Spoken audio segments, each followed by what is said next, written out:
to the 18th. Oh, okay. Wow, that's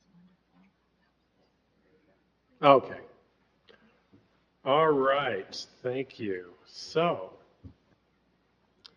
we recessed, and I'll call to order recess council meeting, and now I will call to order the meeting of the local building authority on October 2nd.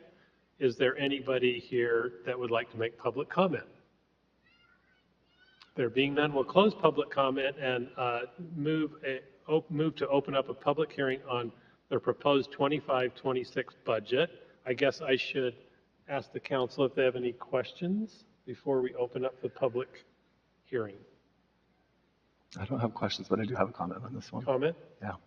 And let me preface this with, I don't mean for this to, I don't want this to, and this is a little bit quick. Is Christian gone? Oh, you're still here. Okay. I'll try to make it quick. And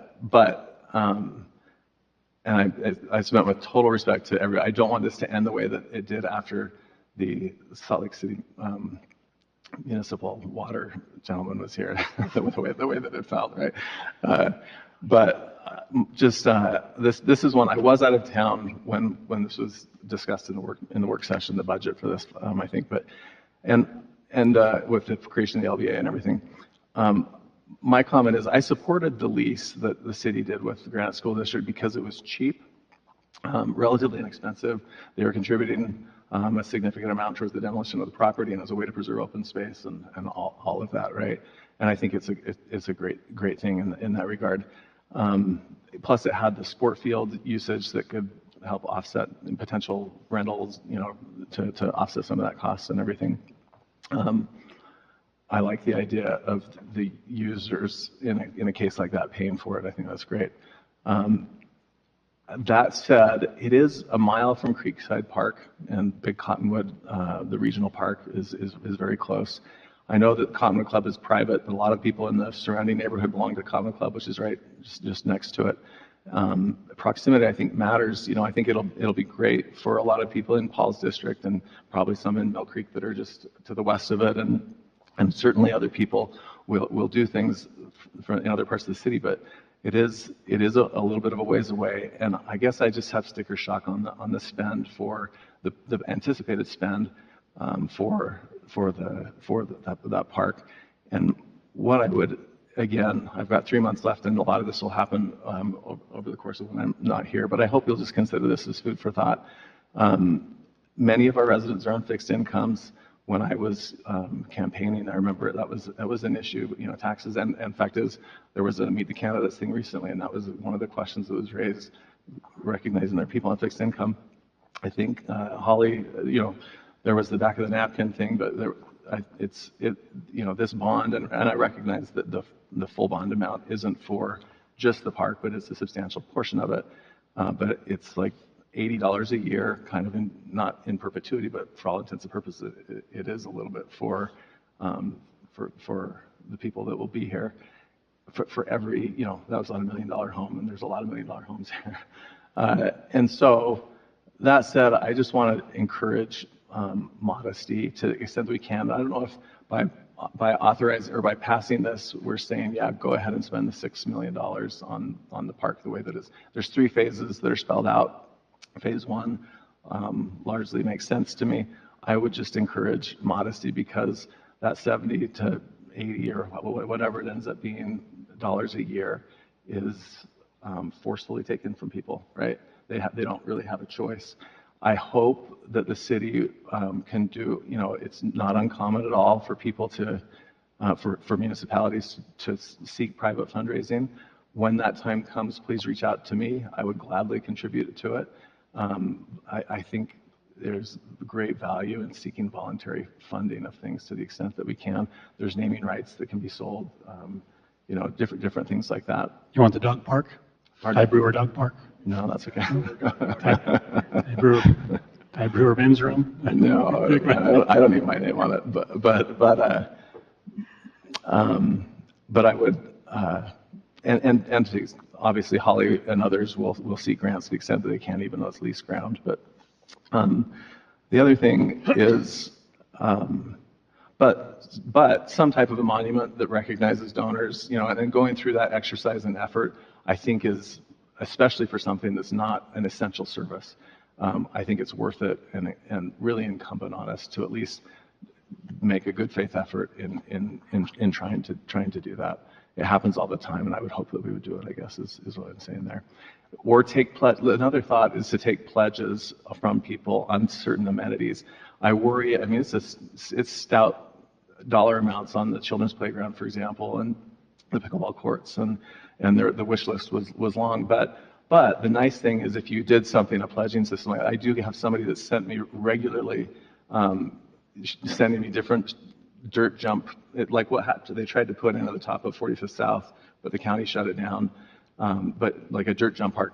What would be fascinating is if we considered that or opened the door to it, I think that we could get those people. I know that we don't want to be in the fundraising business, so to speak, but you get people that are passionate about certain amenities and they could do the fundraising for it. And I think there are people, my suspicion anyways, is that there are people that would put a lot of effort towards that. And that could maybe help drive the prioritization of some of those amenities that go in there. And so I guess probably some of you partially share my feelings, and I know that Mayor made the comment about me being a gadfly and not, not following status quo and that kind of thing, which I appreciate that. I don't know if that actually was a question that I had. Are we voting that this money has to be spent to this end? I recognize that we want to, when you go out to bond, you don't want to. You want it to be sizable enough that it's worth bonding and those types of things. But with fungibility and those types of things, are we committing ourselves to that $6 million budgeted amount here necessarily?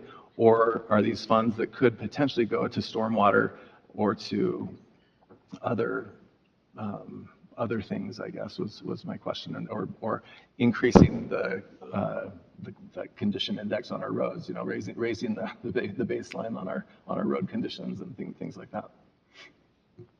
Mayor, or Chair, if I could answer that. So the parameters resolution that the board approved at the last meeting allows the use of bond proceeds for this building, for Spring Lane, for this park, and then for other city facilities, including other parks, and I believe it includes roadways as well. Okay. That would be great. Anyways, that's kind of the gist of my comments, and I just hope that would be considered as you go forward, spending a pretty sizable amount of money. So. Well, in defense of myself, when I say gadfly, I mean that and I know you know this, I mean that in a very positive way. That comes from, my recollection is that comes from Socrates. Aristotle. They referred to him as that because when issues come up, he would take an opposite opinion to make sure people think through the ramifications of their decisions, which I think is important, and it's healthy because it creates, I think, better policy. And so I mean that in a complimentary way, and I know you know that. And I used to refer, Lynn Pace used to have that role as well. Lynn would always make sure, almost too much detail, but anyway, he's not here, so I can say that now. But anyway, the council is going to miss that, what you bring to the table when it comes to that, because it does cause it. It's true. What you're saying is true. It is going to add $80 to the median home price of residents in Holladay, and we should not just vote it without considering that. So your comments are appreciated. Anybody else? I think we need to open the public hearing then, correct? All right, so let's open the public hearing on proposed 2025-26 budget of the LBA. Anybody here to address the council? Anybody have any questions? It's in the packet. Any comments you want to make, Christian? I can go through it if you want, or it's pretty simple. Do you need, has everybody gone through it? Do you need, it's pretty simple, but I'm happy to have them come up and answer any questions if you have any. I think I'm okay. Okay. I'm happy to take a motion then. Oh, I'm sorry. Let me get my head straight here. So we will close the public hearing and now take a motion. Mr. Mayor, I move approval of LBA 2025-04, adopting the budget for fiscal year 2025-26. Second. Okay, motion and a second. We'll go to vote on this one. Trustee Gray, Yes. Trustee Quinn, Yes. Trustee Fotheringham, Yes, I'll put my comment in here just briefly. I'd like to commend this body for, this is a scary thing. It's big dollars, and there is some political risk to it given its size. In my view, however, it's one part of it is an obligation that's past due with regard to the seismic safety of this building.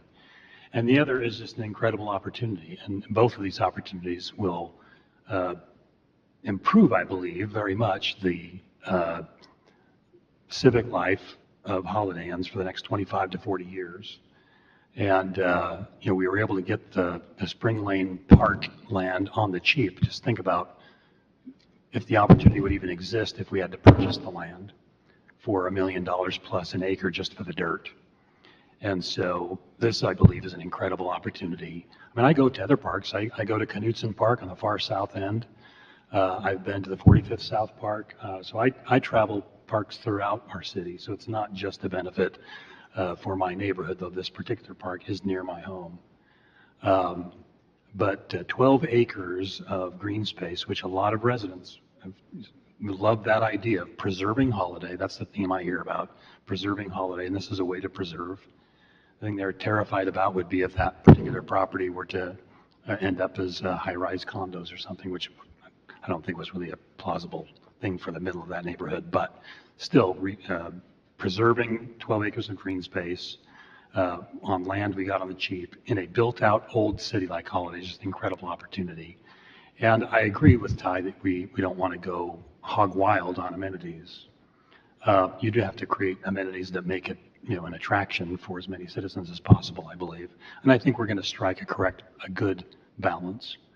And fortunately, given the frugality of our city budget and if you compare